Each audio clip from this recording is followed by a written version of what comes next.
अब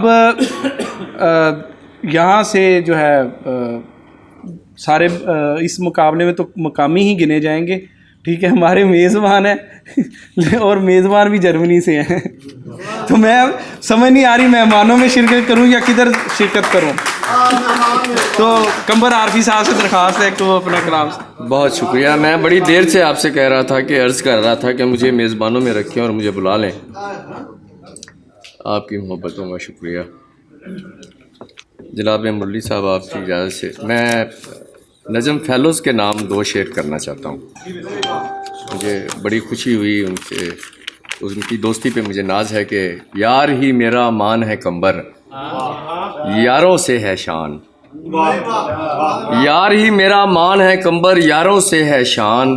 कुछ दिल में कुछ रूह में बसते, कुछ है मेरी जान। मुझ पर जान लुटाते हैं सब, मैं उन पर कुर्बान। नीलम, हीरे, माणक, मोती, पन्ने और मरजान। बहुत शुक्रिया जी। एक गज़ल उर्दू की मेज़बान होने के नाते और एक पंजाबी की मेहमान होने के नाते। हब्स में बन के वो जब बादे सबा फूट पड़ी, हब्स में बन के वो जब बादे सबा फूट पड़ी, शाखे अफकार पे गज़लों की अदा फूट पड़ी।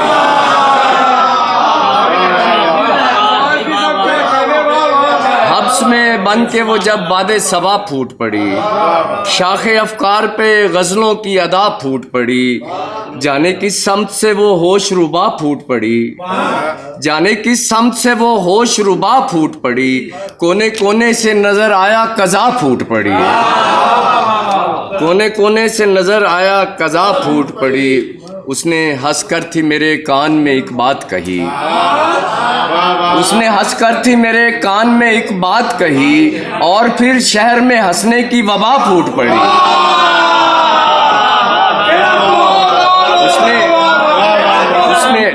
उसने हंसकर थी मेरे कान में एक बात कही, उसने हंसकर थी मेरे कान में एक बात कही, और फिर शहर में हंसने की वबा फूट पड़ी।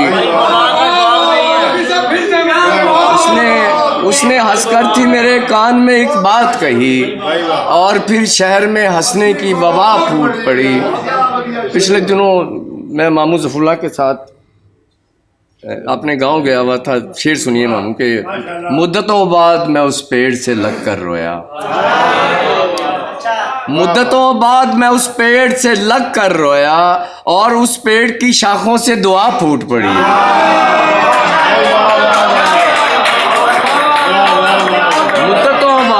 मुद्दतों बाद मैं उस पेड़ से लग कर रोया, मुद्दतों बाद मैं उस पेड़ से लग कर रोया, मुद्दतों बाद मैं उस पेड़ से लग कर रोया, और उस पेड़ की शाखों से दुआ फूट पड़ी।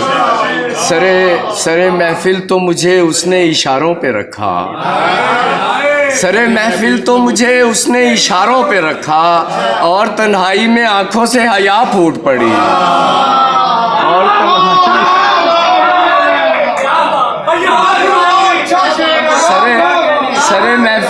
सरे महफिल तो मुझे उसने इशारों पे रखा, और तन्हाई में आंखों से हया फूट पड़ी। शेर देखिए कि उसने नजम भाई आप इसको रोकें। सरे महफिल तो मुझे उसने इशारों पे रखा, और तन्हाई में आंखों से हया फूट पड़ी। और शेर देखिए कि उसने उंगली से हथेली पे मेरा नाम लिखा, उसने उंगली से हथेली पे मेरा नाम लिखा, खुद ब खुद उसकी हथेली से हिना फूट पड़ी। उसने उंगली से हथेली पे मेरा नाम लिखा, खुद ब खुद उसकी हथेली से हिना फूट पड़ी। ऐन उस वक्त के जब जान लबों पर आई, ऐन उस वक्त के जब जान लबों पर आई, दर्द की शाख पे वो मिसले दवा फूट पड़ी। और मैंने उस जिस्म को एक बार छुआ तो कंबर, मैंने उस जिस्म को एक बार छुआ तो कंबर, एकदम जिस्म से रंगों की कवा फूट पड़ी। उसने हंसकर थी मेरे कान में एक बात कही, और उसने हंसकर थी मेरे कान में एक बात कही, और फिर शहर में हंसने की वबा फूट पड़ी। पांचनाथ तंजीम का चूँकि मैं जनरल सैकटरी हाँ, तो उस निस्बत नाल मैं साहिब सदर की इजाज़त नाल एक पंजाबी कलाम, और शाजी साहब ने मैंने बड़ा सख्ती नाल कहा सी कि तरन्नुम में मैं और सुना देना। तो बुजुर्ग हैं और हाँ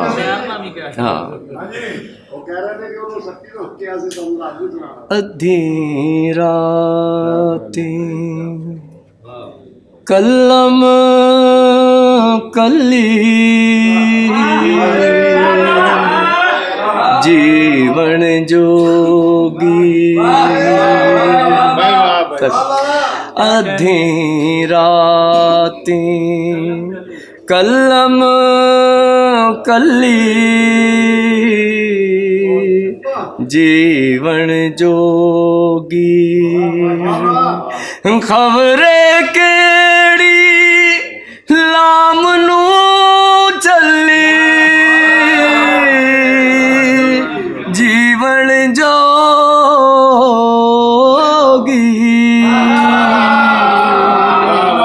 अधी राती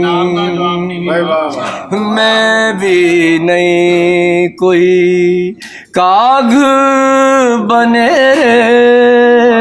तक आज तईं, मैं भी नहीं कोई काग बने रे तक आज तईं, तू भी नहीं कोई चिट्ठी घल्ली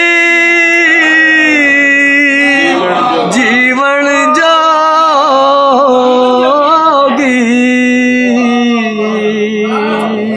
शेर देखना, दिल दे अंदर पीड़ पथला मारी बैठी।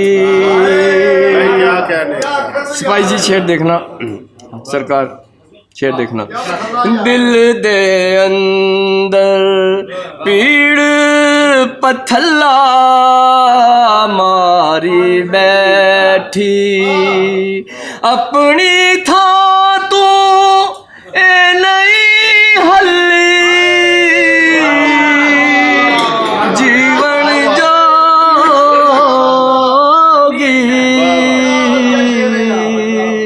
अधी राती इंज लगदा है फिर आ गए ने उठा वाले, इंज लगदा है फिर आ गए ने उठा वाले, तेरे नादी खड़के टल्ली जीवन जोगी,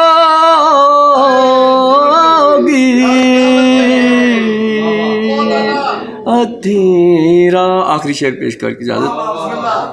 कंधा टप के वड़े आनी सी मौत अज कंबर, कंधा टप के वड़े आनी सी मौत अज कंबर, मैथों पुछ मैथों पुछ मैथों पुछ मैथों पुछ वे मैथों पुछ मैथों पुछ मैं किवें ढली जीवन जोगी,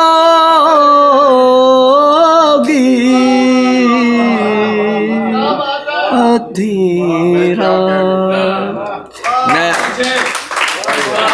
मैं ਇੱਕ ਦਫਾ ਫਿਰ ਪੰਜ ਨਦੀ ਦੀ ਤਰਫੋਂ ਸਾਰੇ ਦੋਸਤਾਂ ਦਾ ਬਹੁਤ ਸ਼ੁਕਰੀਆ ਅਦਾ ਕਰਨਾ। ਤੁਸੀਂ ਸਾਡਾ ਮਾਣ ਵਧਾਇਆ, ਤੁਸੀਂ ਤਸ਼ਰੀਫ ਲਾਏ। ਜਿਉਂਦੇ ਵਸਦੇ ਰਹੋ, ਲਾਹੌਰ ਜਿਉਂਦਾ ਵਸਦਾ ਰਹੇ।